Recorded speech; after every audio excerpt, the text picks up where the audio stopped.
feel today? Ask yourself this question. What time is it? Game time! What time is it? Game time! What time is it? Game time! What time is it? Let's go! We ready! We ready! We ready! We ready! And don't do that! And don't do that! When I step on the field, I send one message. And this is what it feels like. This is what it feels like. Football is getting hit. That's it. It's gonna be football now. What time is it? Game time. What time is it? Game time. What time is it? Game time. What time is it? Let's hunt now. Let's hunt now. Let's go. Let's hunt. We ready. And don't do that. And don't do that. We're talking about the Jets like we're talking about the Saints. You know, all this, how like we the Miami Heat of football. Yap, yap, yap, yap. The bottom line is you got to buckle up your chin straps. It's embarrassing. Yap, yap, yap, yap. Don't disrespect the game like that. There's too much crying from them. He's a man. They can be hit just like us. He's a man. You already make the big money. He's a man. Don't cry when you step on the field, man. That's war out there. When I step on the field, I send one message. And this is what it feels like. Oh, my bad, my bad. Your bad don't work in my world. What time is it? Game time. What time is it? Game time. What time is it? Game time. What time is it? Let's go. Let's go. Let's go. We ready. And don't do that. And don't do that. It's a wrap. Game over. Nah, game ain't over. It's just getting started. Let me get him in right now. Kris Gardner, Houston Roundball review. As you see, I'm about to go do the graduation thing. Man, you'd be amazed at how I got this set up, bro. I got a green screen in the window behind me and the light shining on it, so it looks like I'm in somebody's studio. But boy, if I hit this horn, you'd be like, Dre, for real? It's a high-tech world, brother. Where there's a will, there's a way, man. Yes, how you sir. doing, first of all, man? How are you?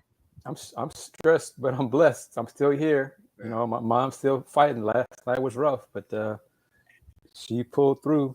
So she woke up for another day. So I'll just leave it at that.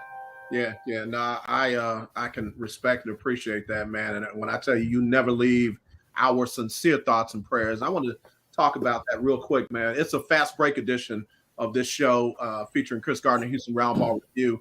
Got to be back here in about 30 minutes or so to get in position. But with everything that happened in Uvalde, Texas, where our prayers are there for the families that were affected by this senseless gun violence in an elementary school.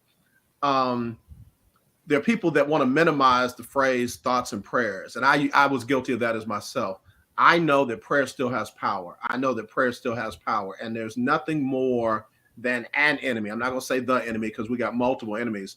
There's nothing more that an enemy can get than make you feel like what you're doing is not effective. It's not going to work. Yeah, we can do more. Please don't get it wrong. In fact, I'm about to give me another shirt made. Pray, then do, because you got to do something. You can't just sit there and pray. But don't think that your prayers don't have power.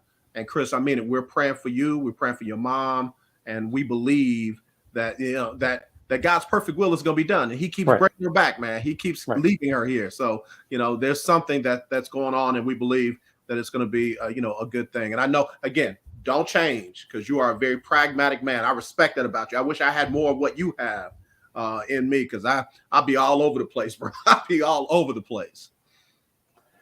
Sincere prayer works. Right. Some folks just say it and then don't pray, don't mean it, all that kind of stuff. We can do without that. But right. Yeah. And they're part of the enemy's plan because they want to throw it out very very tritely, not contrite with contrition, but it's just, oh yeah, thoughts and prayers. Yeah.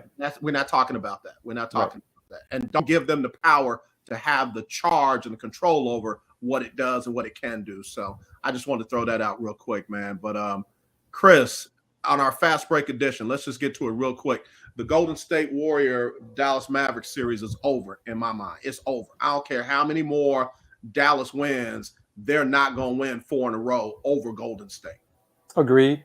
When they blew that, they lost that huge lead in game 2. That the series was pretty much over, and Luka needs help. Yeah. You know, and once again, this series is a prime example that basketball is a team sport. Yeah. Star players need help. They just cannot win it by themselves, by him or herself going to the WNBA. You need help from your teammates to deliver in crunch time, in clutch situations to get it done. It's not 105 not going to work. Right. And I go back to it old school. As great as Mike was, Mike did not win by himself. You know, folks have that revisionist history. Who was he having trouble? Who was he having trouble with, Kris? I can't remember. Who was he having trouble with? Detroit basketball. And don't get that twisted. So, yeah. But Mike won with Scottie Pippen. Yeah. Horace Grant. Right. Steve Kerr. Yeah. B.J. Armstrong. Ron Harper. Yeah. All those teammates, the big men, Bill Whittington. Right. You know, it's a team sport. Yeah. Stars step up almost game in, game out. Right. But those stars need help from the teammates to get the championship. Yeah. So it was Isaiah Thomas. It was Rick Mahorn. It was Dennis Rodman. It was Bill Lambier. Joe Dumars, Mark McGuire. Yeah. Vinnie Johnson coming off. Johnson. Yep. Oh, yeah. That team was loaded. John Sally. That team before the expansion went 10 deep. Yeah. Yeah. And then they lost Rick Mahorn after the first championship and won it again the next year without Rick Mahorn. So how deep they were. And then Rodman and some of the guys got out of there, went over to Chicago, and boom, here we are. Well, it was a few more years because Dennis was the last one standing there because, you know, with Detroit, you know, that's when he started getting those 70 rebound averages a game. He was pulling down 20, 25 rebounds a game, and folks were like, what is this? Yeah. We haven't seen this in years. Right. And then, you know, the writing was on the wall. The team wasn't good enough anymore. And he started becoming the celebrity Dennis. And that's when he had to go. Yep. So, you know, a lot of folks are like, well, you know, why not Dallas? There's nothing in that Dallas Mavericks lineup that makes me think that they can rip off 4 straight. I'm not talking about averages and, you know, what is it, 146 or 148 to nothing. Right. The number of times a team has come back from 3 down to win a you know, at this stage of the playoffs.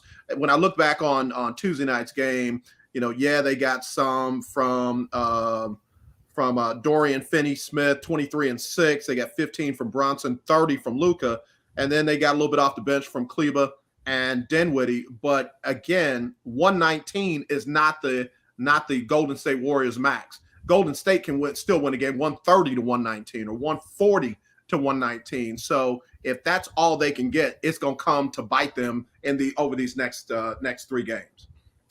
And the issue is the Mavericks don't have enough guys who can disrupt Golden State's offense. They can't get stops when they want to. And that's the problem. You can't blow a 19-point lead if you're playing great defense. It just doesn't happen. You know, it shouldn't happen in these playoffs, this deep into the playoffs. It just shouldn't happen. And that's their biggest problem. They can't stop the Warriors enough. Yeah. So here's my thing. Now that we've got pretty much Golden State representing the West in the finals, I'm now more leaning towards Boston in the East because I feel like Boston is a better matchup with the Golden State Warriors because of what they can do defensively, what they can do physically. Now that Williams is back and healthy, I feel like they're a better matchup than Miami right now. Agreed. And of course, Marcus Smart needs to be healthy. Sure. Get healthier. Jason Tatum needs to get healthier.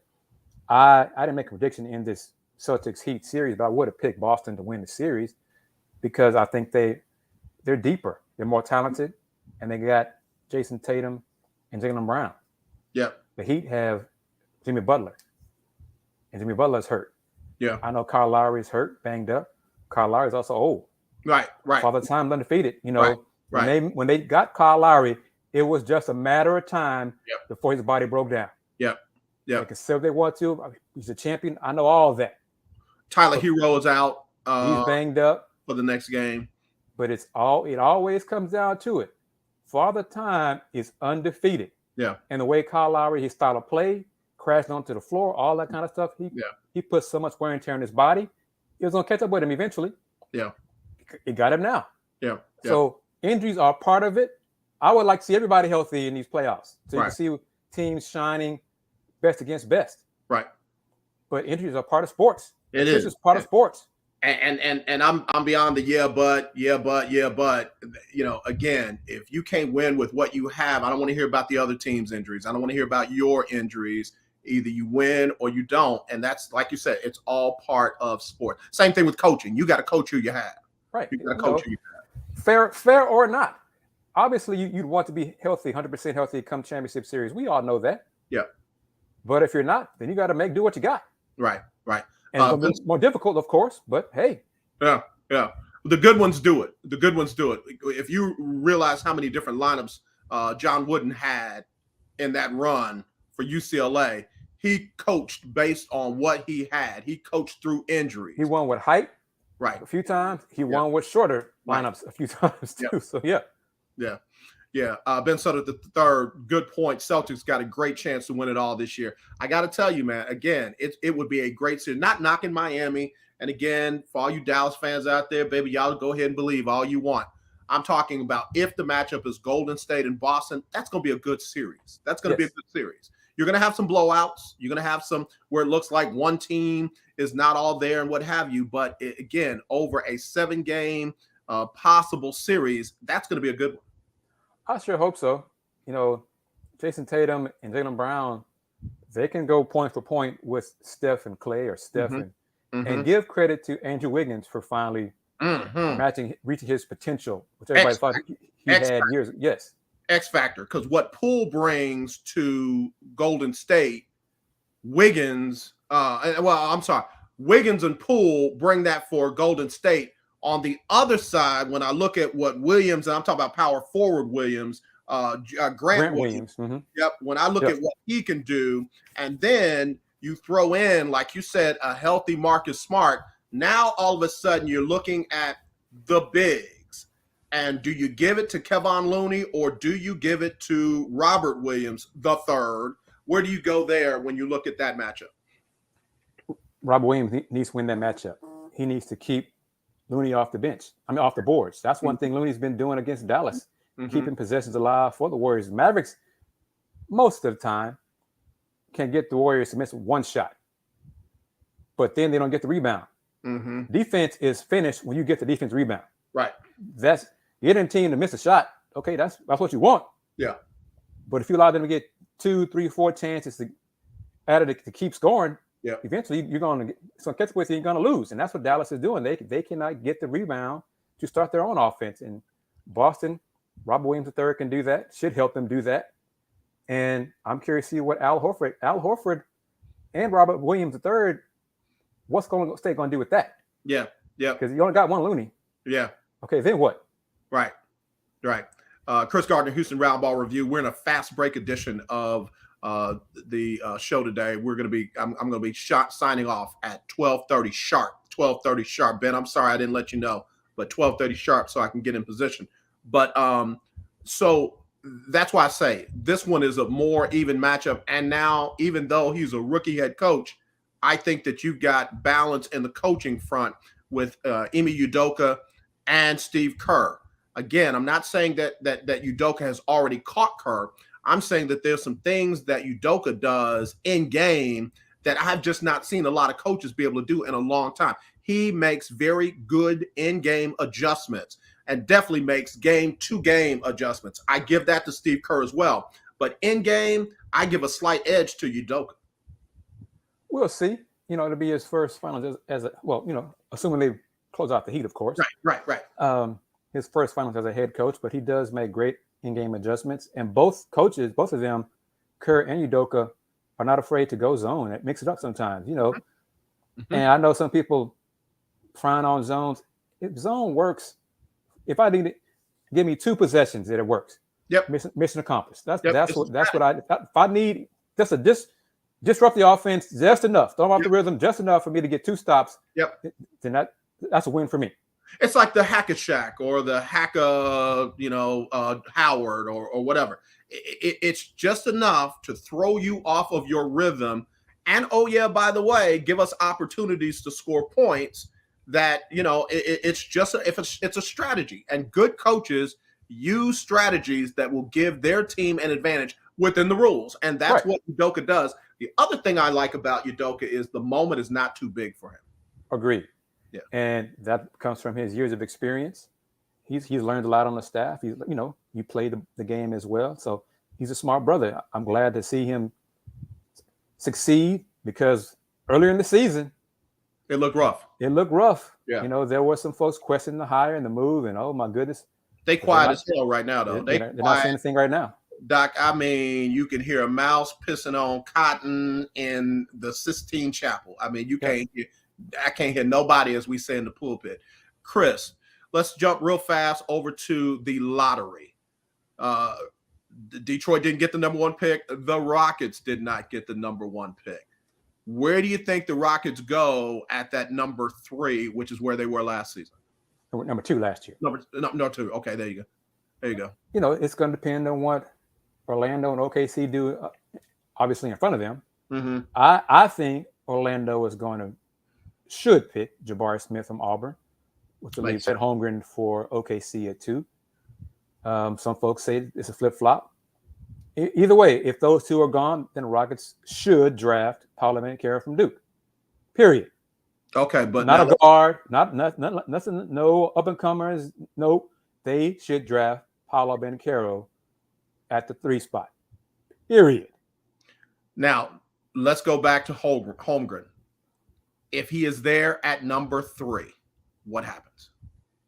If he, assume that means in my scenario, Paolo's gone, they're going to draft Chet.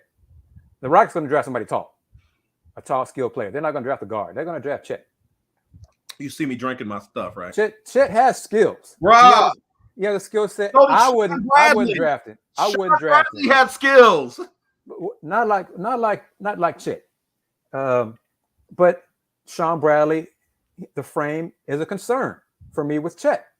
Chet has narrow shoulder, narrow hips. I'm afraid he can't keep any weight he gains. I believe it's going to impact his body long term, and he'll have breakdowns physically. So I wouldn't draft him if I'm the Rockets.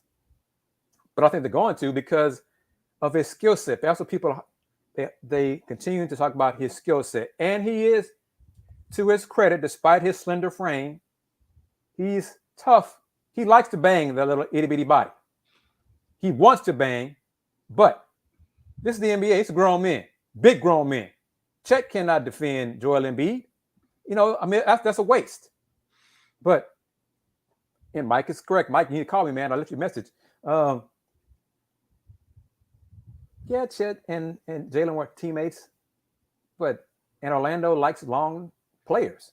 Let Orlando have him. That's Orlando. That's fine. But Rockets should get Paolo Banchero. But I'm saying if Chet is there, he's not falling past 3.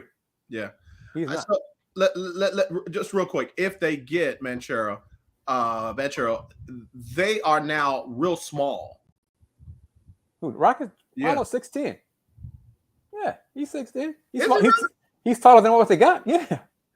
Why did I think he was? Yeah, he's 6'10", 6'7". Yeah, no, he's tall. Yeah. Okay, all right. I guess I'll hush. Is this the year? Is this the year? We need one more year. What are we doing? To do what? The Rockets and me and my playoffs. No. Me and the family on the Let's Talk Houston Rockets live stream show, which you can catch on the Houston Roundball Review YouTube channel. Next one will be this Saturday, 8 p.m. Central. We have pretty much agreed that the Rockets will win more, and we're talking about 30 wins. I don't believe 30 wins will get them in the play-in. I don't think so either. I don't think so. Not in the West. But that's an improvement. Well, it was like 33, 34 this season. It wasn't a lot because the West was down record-wise.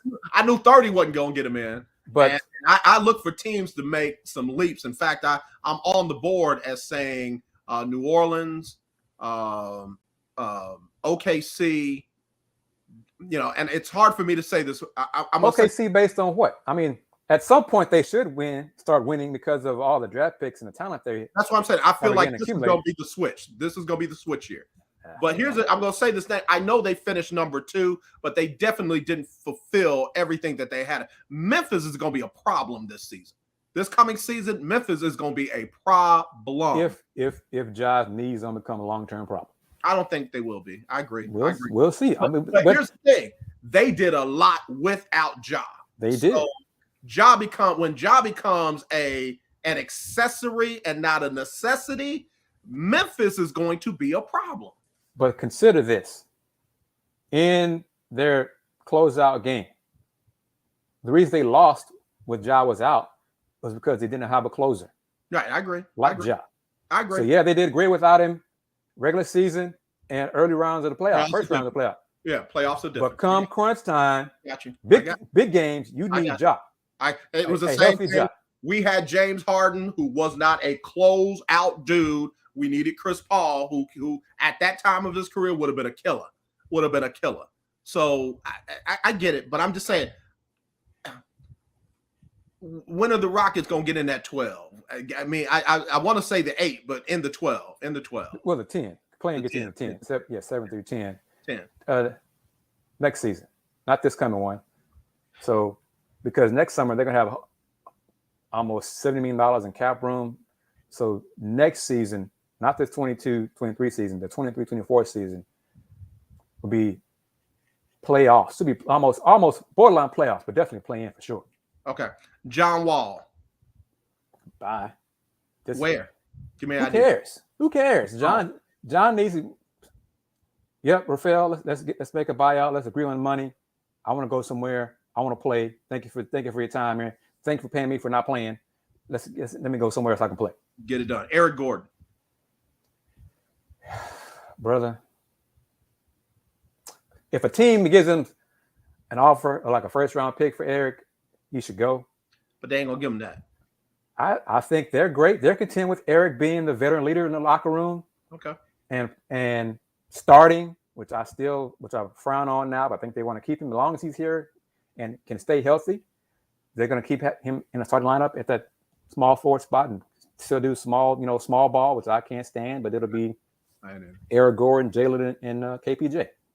Kris Gardner, Houston Roundball View, fast break edition here on the show today. We're broadcasting on Roku TV, courtesy of Ben Sutter III and his good folks at BS3 TV. If you have a Roku streaming device, download BS3 TV. You're going to have a ton of great content. All right, let me run through a couple of these. What happens with Kyrie Irving now that it looks like the Brooklyn Nets are not going to give him a max deal? He'll figure out something, and they should give him a max deal. I've said for a long time, Kyrie walked to his own orchestra, and you get everything that comes with Kyrie on the court and off the court. And I'm a franchise. I'm an owner. I'm not giving him max money. I'm not giving him multi-year deals. I'll ride with you for year to year. That's about it. And then let's see what Kyrie decides to do. Okay. Is he in Brooklyn? I guess. For now, yeah. Okay. All right. DeAndre Ayton. I wonder. I do believe he's going to get his max money from somewhere.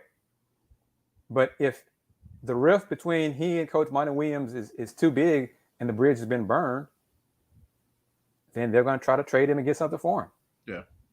And, Rocket fans are like, some Rocket fans, make that trade. Here you go. Trade Christian Wood and Eric Gordon for DeAndre Ayton. They're like that. And I'm like, okay, why would Phoenix do that? But it depends on how torn the relationship is with Ayton and the franchise. Yeah, yeah. Another name to keep in play for Ayton is the Dallas Mavericks. But in that scenario, who on the Mavs would I want in return if I'm Phoenix? I mean, obviously you're gonna get somebody. What's big man's name? What's big man's name? I'm not talking about Kleba. Dwight Powell. Powell has got to be in that deal. And keep going.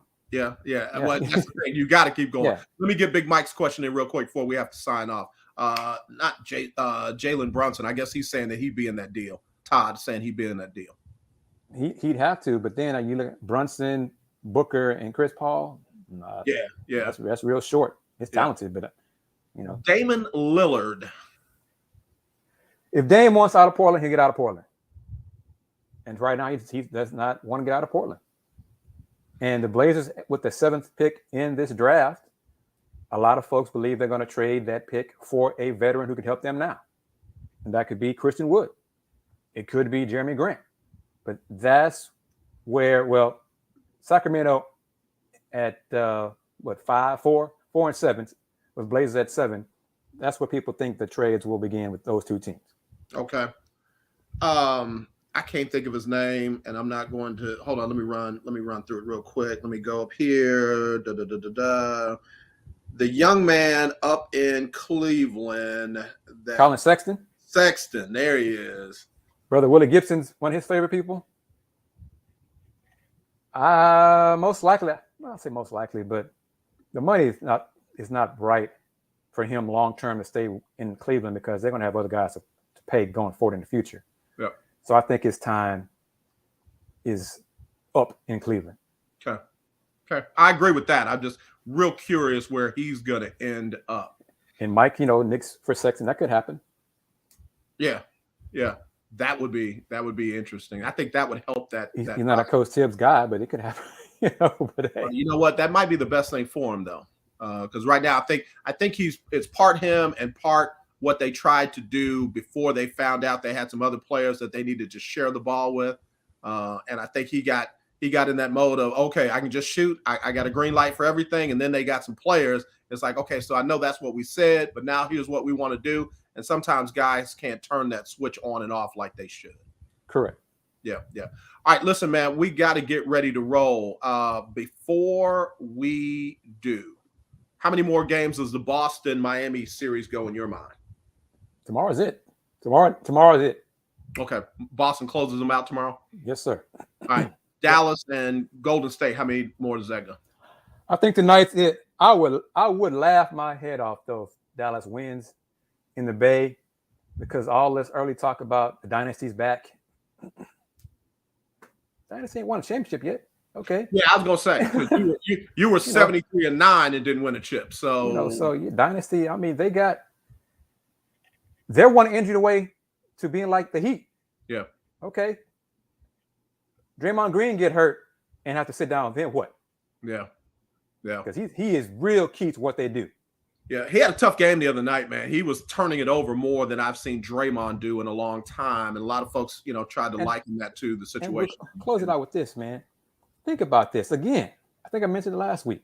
The Warriors are winning with Draymond and Looney in a starting lineup. That's two non-threats offensively. Boston gonna take advantage of that. That's why I said give them Boston, because Boston can take advantage of that, and not just from the 3-point line. They've got guys who can score and who can get their own shot off the dribble. So I think Boston is a good matchup. That's why I say if Golden State gets back to the finals, ain't no guarantee they're going to win it. Thank you.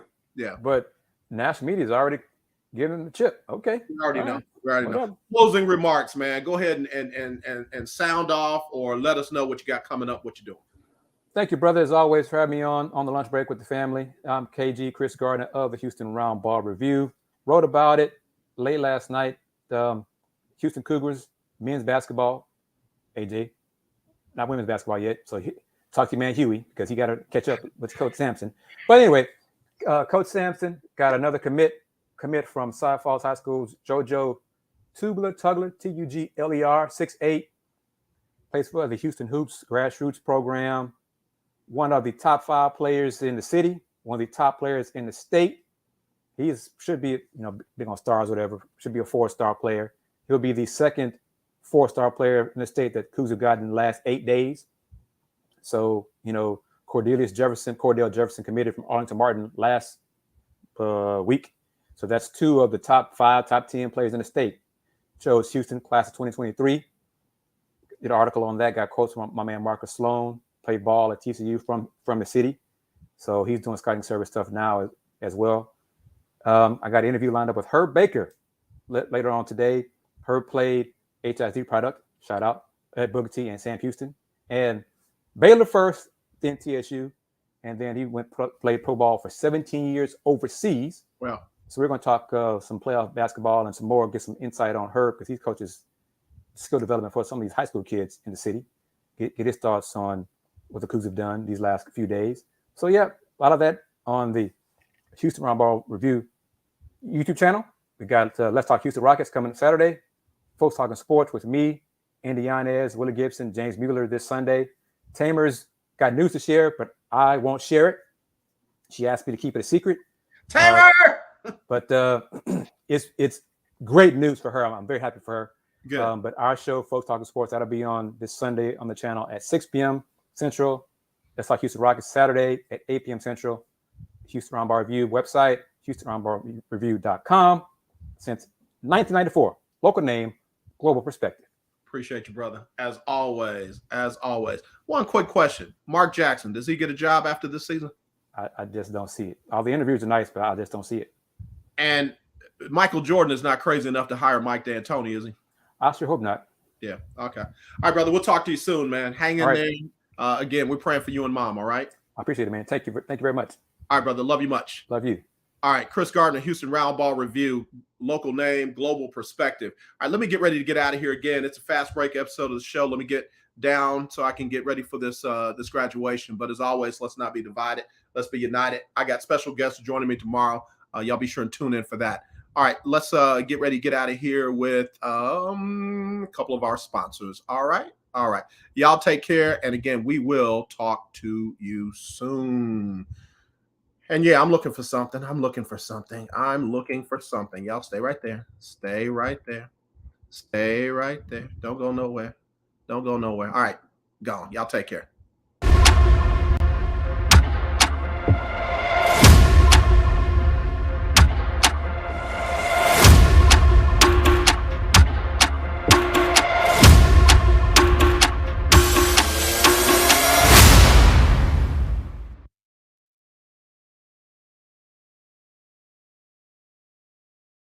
It's Sybil Wilkes with what you need to know. Today is Thursday, May 26, 2022.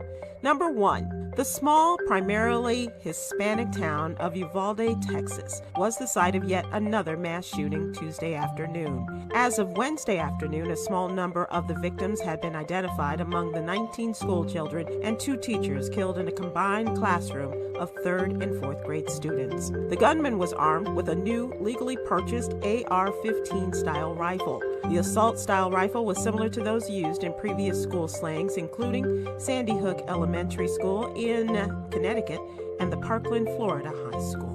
Number 2, surrounded by families of victims of police violence, President Biden signed an executive order Wednesday afternoon at the White House. 2 years to the day that George Floyd was murdered by former Minneapolis policeman Derek Chauvin, and more than 2 years after Breonna Taylor was murdered by Louisville police via the use of a no-knock warrant, Mr. Biden's order put into place some police reforms that could not be passed by the United States Senate. The White House states the executive order will seek to enhance public trust by promoting accountability, transparency, and the principles of equality and dignity in policing and the larger criminal justice system.